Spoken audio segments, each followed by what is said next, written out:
পিতামাতার বদদুয়া এতটা দ্রুত কবুল হয়ে যায়। রাসূল সাল্লাল্লাহু আলাইহি ওয়াসাল্লাম বলছেন, 3 শ্রেণীর লোকের দোয়া আল্লাহ কখনো ফেরত দেয় না। আল্লাহ এবং সেই 3 শ্রেণীর ব্যক্তির মাঝে কোনো পর্দা থাকে না। এতটাই দোয়া তাড়াতাড়ি কবুল হয়ে যায়, কারেন্টের মতন দোয়া কবুল হয়ে যায় মায়ের দোয়া।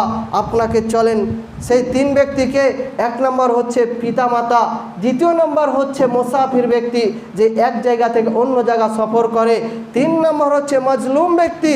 আপনি অন্যায়ভাবে যে মানুষকে মারধর করছেন, গালিগালাজ করছেন, যে মানুষের আপনি অন্যায়ভাবে জমিকে দখল করে ফেলেছেন, যে মানুষের অন্যায়ভাবে আপনি গায়ের জোরে আপনি যে মানুষের আলকে আপনি কেটে নিয়েছেন, সেই হচ্ছে মজলুম ব্যক্তি। সেই যদি আপনার জন্য বদদুয়া করে দেয়, আল্লাহ এবং তার দুয়ার মাঝে কোনো পর্দা নেই, তাড়াতাড়ি কারেন্টের মতন আল্লাহর কাছে দোয়া কবুল হয়ে যায়। পিতামাতার দোয়া কারেন্টের মতন কবুল হয়ে যায়। চলেন একটা হাদিসের দিকে আপনাকে নিয়ে যাই, কিভাবে কবুল হয় মায়ের দোয়া, বদদুয়া। আপনাকে চলেন হাদিস শোনায় একটা, তাহলে বুঝতে পারবেন। হাদিসটি পাবেন সহিহ বুখারীতে।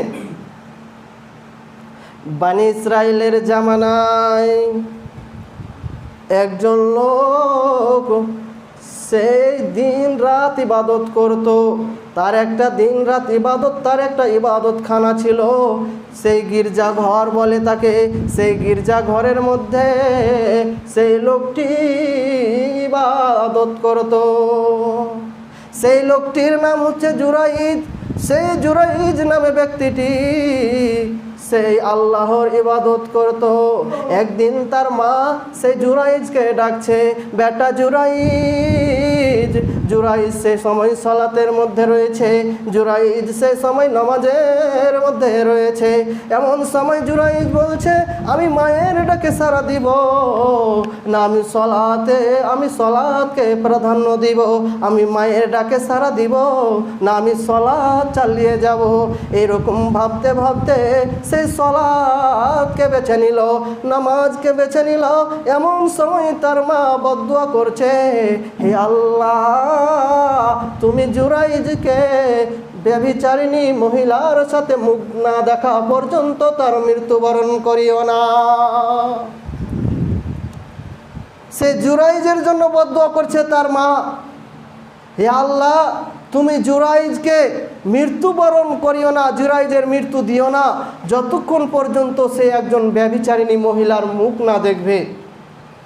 মা যখনই দোয়া করলো, সঙ্গে সঙ্গে মায়ের দোয়া কবুল হয়ে গেল। এমন সময় একজন ব্যভিচারিণী মহিলা জুরাইজের সেই ইবাদতখানার কাছে আসলো।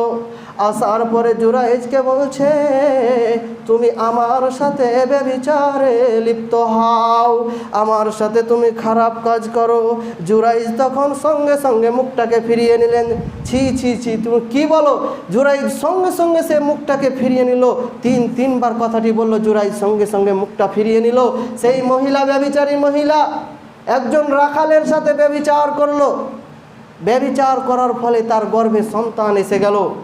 যখন পেটটা উঁচু হয়ে গেছে, লোকজন তাকে জিজ্ঞাসা করছে, তোমার তো কোনো স্বামী নাই, তাহলে এই যে গর্ভে সন্তান আসলো কিভাবে? এই সন্তান কার? তখন সে মহিলা, ব্যভিচারিণী মহিলা বলছে, এই যে তোমাদের গির্জা ঘরে, এই যে তোমাদের ইবাদতখানার মধ্যে যে শায়েখ রয়েছে, যে হুজুর রয়েছে, এই আমার সাথে ব্যভিচার করেছে, এরই হচ্ছে এই সন্তান। লোকজন যখন শুনলো এ কথা, সেই জুরাইজের ঘরকে তছনছ করে দিল ভেঙে। জুরাইজের ঘর তো ভাঙলো। সেই জুরাইজকে এতটা মারধর করলো, জুরাইজকে ঘর থেকে বের করে দিল মেরে মেরে। যখন সেই সন্তান পৃথিবীতে আসলো, তখন সে জুরাইজ সেই সন্তানকে গিয়ে জিজ্ঞাসা করছে, হে ছেলে, তোমার বাবাকে বলো। তখন সেই ছেলে বলেছিল, আমার বাবা হচ্ছে উমুক রাখাল, আমার বাবা রাখাল। তখন লোকজন বলল, এই তো জুরাইজ তো নির্দোষ মানুষ, জুরাইজ তো নিষ্পাপ। জুরাইজকে তারা বলেছিল যে আমরা তোমাকে স্বর্ণ দিয়ে ঘর তৈরি করে দেব, স্বর্ণ দিয়ে তোমার রুমটা তৈরি করে দেব। তখন জুরাইজ বলেছিল, আমার স্বর্ণর দরকার নেই, যেরকম ঘর ছিল আমাকে সেরকম ঘর করে দাও। এই হাদিস দ্বারা আপনি কি বুঝলেন? মায়ের দোয়া খুব তাড়াতাড়ি কবুল হয়ে যায়। মায়ের দোয়া বদদোয়া, এই মায়ের বদদোয়ার কারণে জুরাইজকে অপমান হতে হলো, এই মায়ের বদদোয়ার কারণে জুরাইজকে মার খেতে হলো, এই মায়ের দোয়া বদদোয়ার কারণে জুরাইজকে অপমান হতে হলো। ইবাদত নফল ইবাদত ছিল, সেটা নফল, যে কোনো নফল ইবাদতের চাইতে মায়ের একটা কথা শোনা তার চাইতে অনেক অনেক গুণে বেশি নেকি। আপনি 50,000 টাকা দান করলে যা নেকি পাবেন, মায়ের একটা কথা শুনলে তার চাইতে বেশি নেকি পাবেন, যদি সে মায়ের কথাটা শরীয়ত বিরোধী না হয়। মায়ের আল্লাহর পরে পরে পিতামাতার মর্যাদা দিয়েছেন। পিতামাতার কথা আপনাকে যে মূল্যে, যে কোনো কারণে আপনাকে, যে কোনো মুহূর্তে আপনাকে শুনতেই হবে, আপনি বাধ্য, নচেত আপনি জান্নাত পাবেন না।